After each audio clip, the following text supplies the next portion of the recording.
ಓಂ ಮಾತೃದೇವೋ ಭವ ಪಿತೃದೇವೋ ಭವ ಆಚಾರ್ಯದೇವೋ ಭವ ಅತಿಥಿದೇವೋ ಭವ ವಿದ್ವಾಂಸೋ ವೈ ದೇವಾಃ ಯೋ ದದಾತಿ ಸ ದೇವತಾ. ನನ್ನ ಸಮಸ್ತ ಪ್ರೀತಿಯ ಬಂಧು ಭಗಿನಿಯರಿಗೆ ಡಾಕ್ಟರ್ ಸುಕುಮಾರ ಶಾಸ್ತ್ರಿ ಮಾಡುವ ವಂದನೆಗಳು. ಬಂಧುಗಳೇ, ನಾಳೆಯ ದಿವಸ ಎಲ್ಲರೂ ನಾಗರ ಪಂಚಮಿಯ ಪರ್ವವನ್ನು ಆಚರಿಸುತ್ತಾರೆ. ಇಲ್ಲಿ ನನ್ನ ಉದ್ದೇಶ ಒಂದೇ, ದಾರ್ಶನಿಕವಾಗಿ ಮತ್ತು ವೈಜ್ಞಾನಿಕವಾಗಿ ವಿಶ್ಲೇಷಣೆಯನ್ನು ಮಾಡುವಂಥದ್ದು. ಆದ ಕಾರಣ ನಾನು ಕೇವಲ ನಾಗದೇವತೆಯನ್ನು ತೆಗೆದುಕೊಳ್ಳುತ್ತೇನೆ. ಬಂಧುಗಳೇ,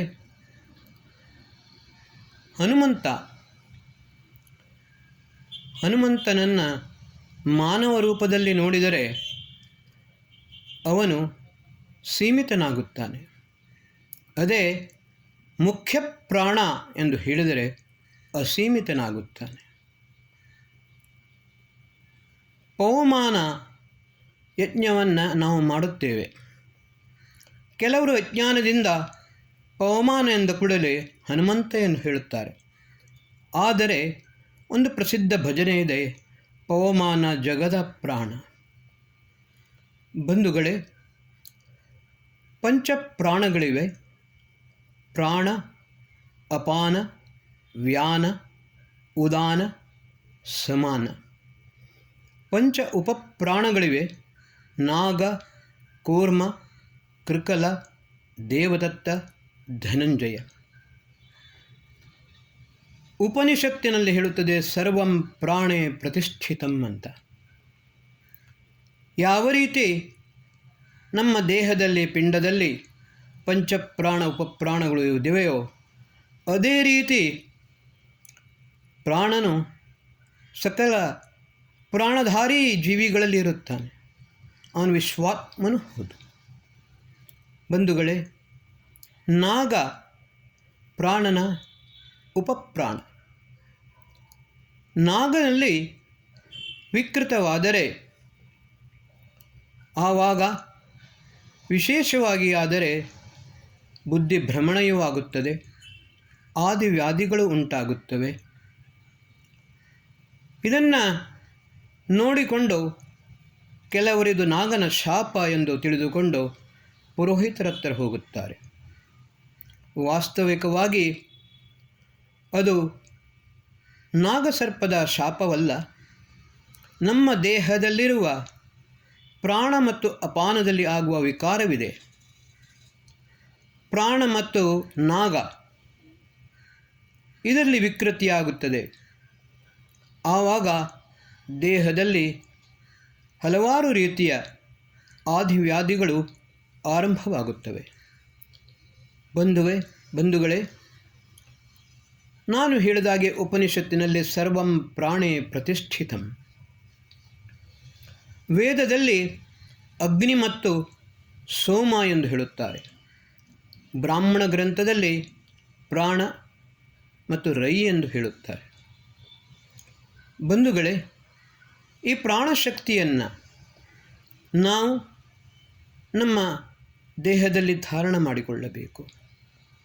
ಈ ಪ್ರಾಣಶಕ್ತಿಯಿಂದಲೇ ನಾವು 120 ವರ್ಷಗಳಷ್ಟು ಕಾಲ ಸರಿಯಾದ ರೀತಿಯಲ್ಲಿ ಆರೋಗ್ಯವಂತರಾಗಿ ಜೀವಿಸಲು ಸಾಧ್ಯವಾಗುತ್ತದೆ. ಬಂಧುಗಳೇ, ನಾಗ ಕೇವಲ ಒಂದು ಉಪಪ್ರಾಣ ಮಾತ್ರವಲ್ಲ. ಇದರ ಇನ್ನೊಂದು ಸ್ವರೂಪ ನಿಮ್ಮ ದೇಹದಲ್ಲಿದೆ. ಮೂಲಾಧಾರ ಚಕ್ರದ ಕೆಳಗೆ ಕುಂಡಲಿನಿ ಎಂದು ಇದೆ. ಆ ಕುಂಡಲಿನಿ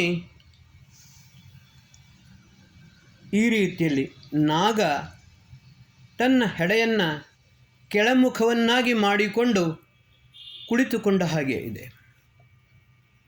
ಆದರೆ ಈ ಕುಂಡಲಿನಿ ಮೂಲಾಧಾರ ಚಕ್ರದ ಕೆಳಗೆ ಇರುತ್ತದೆ. ದೇಹದ ಫಲಪಾರ್ಶ್ವದಲ್ಲಿ ಇಳನಾಡಿ, ಎಡಪಾರ್ಶ್ವದಲ್ಲಿ ಪಿಂಗಳ ನಾಡಿ, ಮಧ್ಯದಲ್ಲಿ ಸುಷುಮ್ನಾ ನಾಡಿ. ಬಂಧುಗಳೇ, ನಾನು ಒಂದು ಘಟನೆಯನ್ನು ನಿಮಗೆ ಹೇಳುತ್ತೇನೆ. ಜನಮನದಲ್ಲಿ ಮನೋಹರ್ ಪ್ರಸಾದರು ಟಿ ವಿಯಲ್ಲಿ ಜನಮನ ಎಂದು ಒಂದು ಕಾರ್ಯಕ್ರಮವನ್ನು ಮಾಡಿದರು. ಹಲವು ವರ್ಷಗಳಷ್ಟು ಕಾಲ ಈ ಕಾರ್ಯಕ್ರಮ ಬಹಳ ಉತ್ತಮವಾಗಿ ನಡೆಯಿತು. ಒಂದು ಸಲ ಇವರು ನನ್ನನ್ನು ಕೂಡ ಆಹ್ವಾನಿಸಿದರು. ನನ್ನ ಕಾರ್ಯಕ್ರಮ ಟಿ ವಿಯಲ್ಲಿ 2 ಗಂಟೆಗಳಿಗಿಂತಲೂ ಹೆಚ್ಚು ನಡೆಯಿತು. ಆ ಸಮಯದಲ್ಲಿ ಒಬ್ಬ ಬಹಳ ದೊಡ್ಡ ಸೈಕ್ಯಾಟ್ರಿಸ್ಟ್ ಡಾಕ್ಟರ್ ಬಂದಿದ್ದರು. ಮನೋಹರ್ ಪ್ರಸಾದರವರನ್ನು ಆಹ್ವಾನಿಸಿ ಸನ್ಮಾನ ಮಾಡಿದರು. ಆವಾಗ ಆ ಡಾಕ್ಟ್ರು ನನ್ನ ಹತ್ರ ಒಂದು ವಿಷಯ ಹೇಳಿದರು. ಶಾಸ್ತ್ರಿಗಳೇ, ಯಾವತ್ತೂ ಕೂಡ ಕುಂಡಲಿನಿ ಜಾಗೃತ ಯೋಗ ಕಲಿಸಬೇಡಿ. ಹಲವಾರು ಜನರು ಇದರಿಂದ ಹುಚ್ಚರಾಗಿದ್ದಾರೆ. ನಾನು ಅವರ ಹತ್ರ ಹೇಳಿದೆ, ಇಂಥ ಮೂರ್ಖತನದ ಕೆಲಸವನ್ನು ನಾನು ಮಾಡುವುದಿಲ್ಲ. ನನ್ನ ಕ್ಲಾಸಿನಲ್ಲಿ ಇದು ನನಗೆ ಪ್ರತ್ಯಕ್ಷವಾಗಿದೆ. ಒಬ್ಬ ವ್ಯಕ್ತಿ ಕ್ಲಾಸಿನಲ್ಲಿ ಬಂದಿದ್ದ. ನಾನು ಧ್ಯಾನವನ್ನು ಕಲಿಸುತ್ತಿದ್ದೆ. ಆವಾಗ ಅವನಿಗೂ ಕೂಡ ಧ್ಯಾನ ಮಾಡಲು ಕಲಿಸಿದೆ ಮತ್ತು ಧ್ಯಾನ ಮಾಡಲು ಕೂತ್ಕೊಳ್ಳಿಸಿದೆ. ಅವನು ಧ್ಯಾನ ಮಾಡಲು ಕುಳಿತ ತಕ್ಷಣ ಕೆಲವೇ ಕ್ಷಣದಲ್ಲಿ ಬಹಳ ಜೋರಾಗಿ ಕಿರುಚಿ ಹೊರಳಾಡಲು ಶುರು ಮಾಡಿದ. ನನಗೆ ಆಶ್ಚರ್ಯವಾಯಿತು. ಅವನ ನೆತ್ತಿ ಸುಡುತ್ತಿತ್ತು. ನಾನು ಅವನನ್ನು ನಿಧಾನವಾಗಿ ಧ್ಯಾನದಿಂದ ಹೊರಗೆ ತಂದು ಅವನಿಗೆ ಮೊದಲು ದೀರ್ಘವಾಗಿ ಶ್ವಾಸೋಚ್ಛ್ವಾಸವನ್ನು ಮಾಡಲು ಹೇಳಿದೆ. ಆಮೇಲೆ ಉದ್ಗೀತ ಪ್ರಾಣಾಯಾಮ ಎಂದು ಹೇಳಿದರೆ ಓಂಕಾರವನ್ನು ಓ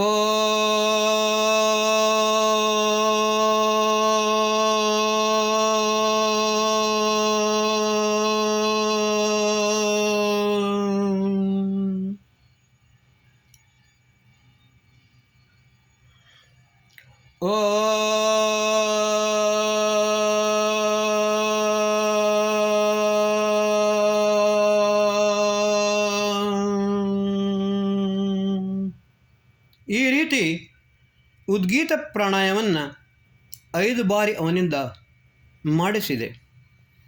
ಅವನು ಸ್ವಲ್ಪ ಶಾಂತನಾದ. ಅವನ ಹತ್ತಿರ ನಾನು ಕೇಳಿದೆ, ಯಾಕೆ ಹೀಗೆ ಆಯಿತು ಅಂತ. ಆವಾಗ ಅವನು ಹೇಳಿದ, ನಾನು ಕುಂಡಲಿನಿ ಜಾಗೃತ ಯೋಗದ ಕ್ಲಾಸಿಗೆ ಸೇರಿದ್ದೆ. ಅದರ ಪರಿಣಾಮವಾಗಿ ನನಗೆ ಇದೇ ಆಯಿತು. ಆವಾಗ ನಾನು ಹೇಳಿದೆ, ಇವಾಗ ನಾನು ನಿನಗೆ ಏನು ಹೇಳಿಕೊಟ್ಟಿದ್ದೇನೆ ಅದನ್ನು ಮಾಡು ಮತ್ತು ಒಂದು ಸರ್ತಿ ಉತ್ತಮ ಸೈಕ್ಯಾಟ್ರಿಕ್ ಡಾಕ್ಟರನ್ನು ಕನ್ಸಲ್ಟ್ ಮಾಡು ಎಂದು ಹೇಳಿದೆ. ಬಂಧುಗಳೇ, ನಾದದಿಂದ ಸಂತುಷ್ಟನಾಗುತ್ತಾನೆ.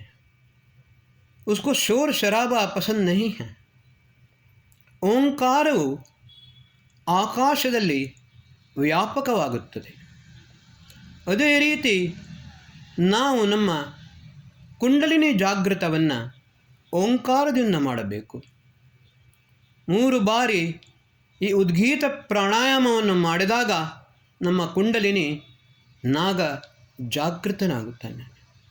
ಅಲ್ಲಿಂದ ಆ ಪ್ರಸ್ಫುಟಿತವಾದ ಶಕ್ತಿ ಸುಷುಮ್ನ ನಾಡಿಯ ಮೂಲಕ ಮೂಲಾಧಾರ, ಸ್ವಾಧಿಷ್ಠಾನ, ಅನಾಹತ, ಮಣಿಪೂರಕ, ಸೂರ್ಯ, ವಿಶುದ್ಧಿ, ಆಜ್ಞಾ ಮತ್ತು ಸಹಸ್ರಾರ ಈ 8 ಚಕ್ರಗಳನ್ನು ಹಾದಿಕೊಂಡು ಹೋಗುತ್ತದೆ. ಪ್ರತಿಯೊಂದು ಚಕ್ರಗಳು ನಮ್ಮ ದೇಹದಲ್ಲಿ ಈ ಮುದುಡಿದ ತಾವರೆಯಂತೆ ಇರುತ್ತದೆ. ಯಾವಾಗ ಕುಂಡಲಿನಿ ಜಾಗೃತವಾಗಿ ಆ ಶಕ್ತಿಯು ಊರ್ಧ್ವರೇತಸ್ಸಾಗುತ್ತದೆ, ಅದು ಮೇಲೆ ಹೋದಂತೆ ಒಂದೊಂದು ಚಕ್ರಗಳು ತೆರೆದುಕೊಂಡು ನಮಗೆ ಅದ್ಭುತವಾದ ಶಕ್ತಿಯನ್ನು ನೀಡುತ್ತದೆ. ಈ ಶಕ್ತಿ ಸಹಸ್ರಾರ ಚಕ್ರಕ್ಕೆ ಹೋದಾಗ ಅಲ್ಲಿ ವ್ಯಾಪಕವಾದ ಓಂಕಾರ, ಅದರೊಟ್ಟಿಗೆ ಕುಂಡಲಿನಿಯ ಶಕ್ತಿ ಎರಡೂ ಸಮ್ಮಿಳಿತವಾಗುತ್ತದೆ, ಅದ್ಭುತವಾದ ಶಕ್ತಿಯನ್ನು ಕೊಡುತ್ತದೆ. ಬಂಧುಗಳೇ, ನಾನು ಮೊದಲೇ ಹೇಳಿದಾಗೆ ವೇದದಲ್ಲಿ ಅಗ್ನಿ ಮತ್ತು ಸೋಮ, ಉಪನಿಷತ್ತಿನಲ್ಲಿ ಬ್ರಾಹ್ಮಣ, ಆರಣ್ಯಕ ಮತ್ತು ಉಪನಿಷತ್ತಿನಲ್ಲಿ ಪ್ರಾಣ ಮತ್ತು ರೈ ಎಂದು ಹೇಳುತ್ತಾರೆ. ಈ ಪ್ರಾಣಶಕ್ತಿ ಪ್ರತಿಯೊಬ್ಬ ಪ್ರಾಣಿಧಾರಿ ಮಾತ್ರವಲ್ಲ, ಸಕಲ ಚೇತನ ಅಚೇತನಗಳಲ್ಲಿ ಕೂಡ ಪ್ರಾಣಶಕ್ತಿ ಇದೆ. ಸಂಪೂರ್ಣ ಬ್ರಹ್ಮಾಂಡದಲ್ಲಿಯೇ ಈ ಶಕ್ತಿ ವ್ಯಾಪಕವಾಗಿದೆ. ಇದು ಪ್ರಾಣಶಕ್ತಿ, ನಾಗಶಕ್ತಿ, ವಿಶ್ವಾತ್ಮವಾಗಿದೆ. ಬಂಧುಗಳೇ, ಅದೇ ರೀತಿ ಇನ್ನೊಂದು ವಿಷಯ ಹೇಳುತ್ತೇನೆ ನಿಮಗೆ. ಮಹಾವಿಷ್ಣು ಕ್ಷೀರಸಾಗರದಲ್ಲಿ ಶೇಷಶಾಹಿಯಾಗಿದ್ದಾನೆ. ಬಂಧುಗಳೇ, ಈ ಸಾಗರ ಮತ್ತು ಸಮುದ್ರ ಪರ್ಯಾಯವಾಚಿ ಶಬ್ದಗಳು. ಸಮುದ್ರ ಎಂದು ಹೇಳಿದರೆ ಒಂದು ಇಲ್ಲಿ ನಾವು ನೋಡುತ್ತೇವೆ ಭೂಮಿಯ ಮೇಲೆ, ಇನ್ನೊಂದು ಸಮುದ್ಗಚ್ಚತಿ ಒಂದು ಸಮುದ್ಗಚ್ಚಂತಿ ಅಸ್ಮಾದಾಪಃ, ಅಂದರೆ ಇಲ್ಲಿಂದ ಆವಿಯಾಗಿ ಮೇಲೆ ಹೋಗುವಂಥದ್ದು, ಅದು ಭೂಮಿಯಲ್ಲಿರುವ ಸಮುದ್ರ. ಆಮೇಲೆ ಸಮುದ್ರವಂತಿ ಅಸ್ಮಾದಾಪ, ಆಕಾಶದಿಂದ ವೃಷ್ಟಿಯ ರೂಪದಲ್ಲಿ ಪುನಃ ಕೆಳಗೆ ಬರುತ್ತದೆ, ಇದು ಆಕಾಶ. ವಿಷ್ಣು ಎಂದರೆ ವೇವೇಷ್ಟಿ ವ್ಯಾಪ್ನೋತಿ ಚರಾಚರಂ ಜಗತ್ ಇತಿ ವಿಷ್ಣು. ಸರ್ವವ್ಯಾಪಕನಾದ ಪರಮಾತ್ಮ ಅವನು ಶೇಷಶಾಹಿಯಾಗಿದ್ದಾನೆ. ಶೇಷ ಅಂತೇಳಿ ಎಲ್ಲರಿಗೂ ಗೊತ್ತು, ಶಿಷ್ಯತೆ ಅಸೋಶೇಷ, ಉಳಿದದ್ದು. ಅವನು ತ್ರಿಪಾದ್ ಊರ್ಧ್ವಂ ಉದೈತ್ ಪುರುಷಃ ಪಾದೋಸ್ಯಃ ಅಭವತ್ ಪುನಃ. ಭಗವಂತನ ಶಕ್ತಿಯನ್ನು 4 ಭಾಗದಲ್ಲಿ ವಿಂಗಡಿಸಿದಾಗ ಪುರುಷ ಸೂಕ್ತ ಹೇಳುತ್ತದೆ. ಅವನು ಒಂದು ಶಕ್ತಿ ಮಾತ್ರ, ಒಂದು ಅಂಶ ಮಾತ್ರ, ಸೃಷ್ಟಿ ಸ್ಥಿತಿ ಲಯ ಇದರಲ್ಲಿ ವಿನಿಯೋಗವಾಗುತ್ತದೆ.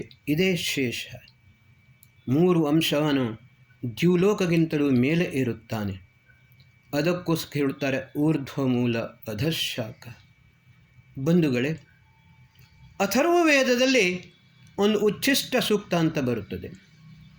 ಉಚ್ಚಿಷ್ಟ ಅಂತ ಹೇಳಿದರೆ ಎಂಜಲು ಅಲ್ಲ, ಅವಶಿಷ್ಟ. ಮಹರ್ಷಿ ದಯಾನಂದ ಸರಸ್ವತಿಯವರು ಅಥರ್ವ ವೇದದ ಭಾಷ್ಯವನ್ನು ಮಾಡಲಿಲ್ಲ, ಆದರೆ ಸಾಯಣಾಚಾರ್ಯರು ಮಾಡಿದ್ದಾರೆ. ಯಜ್ಞೇಹುತ ಶಿಷ್ಟ ಓದನೇನ ಸಕಲ ಜಗತ್ಕಾರಣಭೂತ ಬ್ರಹ್ಮಸ್ಯ ಅಭೇದೇನ ಸ್ತುತಿ ಕ್ರಿಯತೆ ಅಂತ. ಮನುಷ್ಯ ನಾವೆಲ್ಲರೂ ಯಜ್ಞವನ್ನು ಮಾಡುತ್ತೇವೆ. ಯಜ್ಞದಲ್ಲಿ ಓದನ, ಗುಡಾನ್ನ, ಮುದ್ಗಾನ್ನ, ಕ್ಷೀರಾನ್ನ ಯಾವುದು ಆಗಬಹುದು. ಇದರ ಹವಿಸ್ಸನ್ನು, ಈ ಅನ್ನವನ್ನು ನಾವು ಯಜ್ಞದಲ್ಲಿ ಹವಿಸ್ಸಿನ ರೂಪದಲ್ಲಿ ಅರ್ಪಿಸುತ್ತೇವೆ. ಅದರ ನಂತರ ಅದನ್ನು ನಾವು ಶಿಷ್ಟ ಓದನ, ಉಳಿದುದನ್ನು ಪ್ರಸಾದ ರೂಪದಲ್ಲಿ ಅಭೇದೇನ, ಯಾವುದೇ ರೀತಿಯ ಪಕ್ಷಪಾತ ಇಲ್ಲದೆ, ಜಾತಿ ಮತ ಭೇದ ಭಾವ ಇಲ್ಲದೆ, ಉಚ್ಚ ನೀಚ ಭೇದ ಭಾವ ಇಲ್ಲದೆ ಪ್ರತಿಯೊಬ್ಬನಿಗೂ ಕೂಡ ವಿತರಿಸಬೇಕು. ಜನತಾ ಸೇವೆಯೇ ಜನಾರ್ದನ ಸೇವೆ. ಬಂಧುಗಳೇ, ನಾವು ನಾಗರ ಪಂಚಮಿಯನ್ನು ಆಚರಿಸುತ್ತೇವೆ. ಆದರೆ ಒಂದು ಮಾತನ್ನು ನಾನು ನಿಮಗೆ ಹೇಳಲು ಅಪೇಕ್ಷಿಸುತ್ತೇನೆ. ಈ ನಾಗರ ಪಂಚಮಿ ತಿಥಿ ಅದು ಯಾವ ಕಾರಣದಿಂದ ಆ ತಿಥಿಗೆ ಬಂತು ಅದು ನನಗೆ ಗೊತ್ತಿಲ್ಲ. ಆದರೆ ಪವಮಾನ 1018 ಮಂತ್ರಗಳಿವೆ ಋಗ್ವೇದದ 9ಮ ಮಂಡಲದಲ್ಲಿ. ನಾನು ಹಲವು ಬಾರಿ ಪವಮಾನ ಸೂಕ್ತ ಮತ್ತು ಪವಮಾನ ಮಂಡಲದಿಂದ ಯಜ್ಞವನ್ನು ಮಾಡಿದ್ದೇನೆ. ಬಂಧುಗಳೇ, ನಾಳೆ ನಾಗರ ಪಂಚಮಿ. ಈ ಪವಮಾನ ಮಂಡಲದ ಕೆಲವು ಮಂತ್ರಗಳಿಂದಾದರೂ ಕೂಡ, ಅಥವಾ ಪವಮಾನ ಸೂಕ್ತದ ಒಂದು ಅಧ್ಯಾಯದಿಂದಲಾದರೂ ಕೂಡ ಯಜ್ಞವನ್ನು ಮಾಡಿರಿ. ಓಂಕಾರ ಮತ್ತು ಯಜ್ಞ ಆಕಾಶದಲ್ಲಿ ವ್ಯಾಪಕವಾಗುತ್ತದೆ. ಈ ಓಂಕಾರ ಮತ್ತು ಯಜ್ಞ ಆಕಾಶದಲ್ಲಿ ವ್ಯಾಪಕವಾದಾಗ ಉಗ್ರವಾದ ಋತುವು ಕೂಡ ಶಾಂತವಾಗುತ್ತದೆ. ನಮ್ಮ ಸೃಷ್ಟಿ ಸ್ಥಿರವಾಗಿ ಉಳಿಯುತ್ತದೆ. ಇವತ್ತಿನ ದಿವಸ ಯುದ್ಧದ ವಿಭೀಷಿಕೆಯಲ್ಲಿ ವಿಶ್ವವು ಅತ್ಯಂತ ಕಲುಷಿತವಾಗಿದೆ, ಉದ್ವಿಗ್ನವಾಗಿದೆ. ಇದನ್ನು ಶಮನ ಮಾಡಬೇಕು. ಶಮನ ಮಾಡಬೇಕಾದರೆ ನಾವು ಈ ನಾಗರ ಪಂಚಮಿ ಅಂತ ಹೇಳಿಕೊಂಡು ನಾಗರ ಹಾವನ್ನು ಪೂಜೆ ಮಾಡುತ್ತಾರೆ. ಅದು ಅವರಿಗೆ ಬಿಟ್ಟದ್ದು. ಇದರ ವಿಷಯದಲ್ಲಿ ನಾನು ಹೆಚ್ಚು ಆಲೋಚನೆಯನ್ನು ಮಾಡುವುದಿಲ್ಲ. ಆದರೆ ನಾಗ ಉಪನಿಷತ್ತಿನಲ್ಲಿ ಹೇಳಿದಾಗೆ ಸರ್ವಂ ಪ್ರಾಣೇ ಪ್ರತಿಷ್ಠಿತಂ, ಪ್ರಾಣ ಮತ್ತು ಉಪಪ್ರಾಣ, ಈ ಪ್ರಾಣ ಮತ್ತು ಉಪಪ್ರಾಣಗಳನ್ನು ಸಂಪೂರ್ಣವಾಗಿ ಬಲವಂತವಾಗಿ ವಿಶೇಷವಾದ ಯಜ್ಞ ಮತ್ತು ಓಂಕಾರದ ಮೂಲಕ ಅದನ್ನು ನಾವು ವ್ಯಾಪಕವನ್ನಾಗಿ ಮಾಡಿದರೆ ಈ ಜಗತ್ತು ಉಳಿಯುತ್ತದೆ.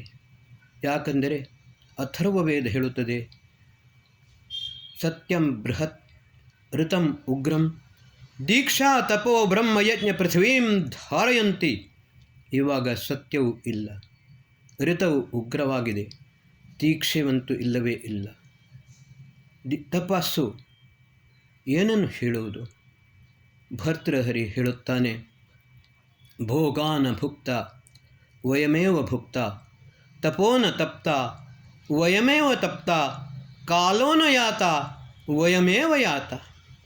ನಾವು ತಿಳಿದುಕೊಳ್ಳುತ್ತೇವೆ ನಾವು ಭೋಗವನ್ನು ಭೋಗಿಸಿದ್ದೇವೆ ಎಂದು ಹೇಳಿಕೊಂಡು, ವಾಸ್ತವಿಕವಾಗಿ ಆ ಭೋಗವೇ ನಮ್ಮನ್ನು ಭೋಗಿಸುತ್ತದೆ. ತಪೋನ ತಪ್ತ, ನಾವು ತಪಸ್ಸನ್ನು ಮಾಡುವುದಿಲ್ಲ, ಸಂತಾಪವೇ ನಮ್ಮನ್ನು ತಪ್ತರನ್ನಾಗಿ ಮಾಡುತ್ತದೆ, ನಾವು ಮಾಡಿದ ದುಷ್ಕರ್ಮಗಳಿಂದ. ಕಾಲೋನ ಯಾತ, ಹೇಳುತ್ತೇವೆ ಟೈಮ್ ಪಾಸ್ ಮಾಡ್ತೇನೆ ಅಂತ ಹೇಳಿಕೊಂಡು, ನಿಜವಾಗಿ ಆ ಟೈಮೇ ನಮ್ಮನ್ನು ಪಾಸ್ ಮಾಡುತ್ತದೆ. ಈ ರೀತಿ ನಾವು ಈ ನಾಗರ ಪಂಚಮಿಯ ದಿವಸ ನಾವು ನಾಗ ಮತ್ತು ಪ್ರಾಣ ಉಪಪ್ರಾಣಗಳ ಮತ್ತು ಈ ಬ್ರಹ್ಮಾಂಡದಲ್ಲೇ ವ್ಯಾಪಕವಾದ ಸರ್ವಂ ಪ್ರಾಣೇ ಪ್ರತಿಷ್ಠಿತಂ ಎಂಬುದರ ವೈಜ್ಞಾನಿಕ ಸ್ವರೂಪವನ್ನು ತಿಳಿದುಕೊಂಡು ಇದನ್ನು ಸರಿಯಾದ ರೀತಿಯಲ್ಲಿ ಆಚರಿಸೋಣ. ಆವಾಗ ನಾವು ಉತ್ತಮ ರೀತಿಯಲ್ಲಿ ಬದುಕಲು ಸಾಧ್ಯ. ಓಂ ಶಂ.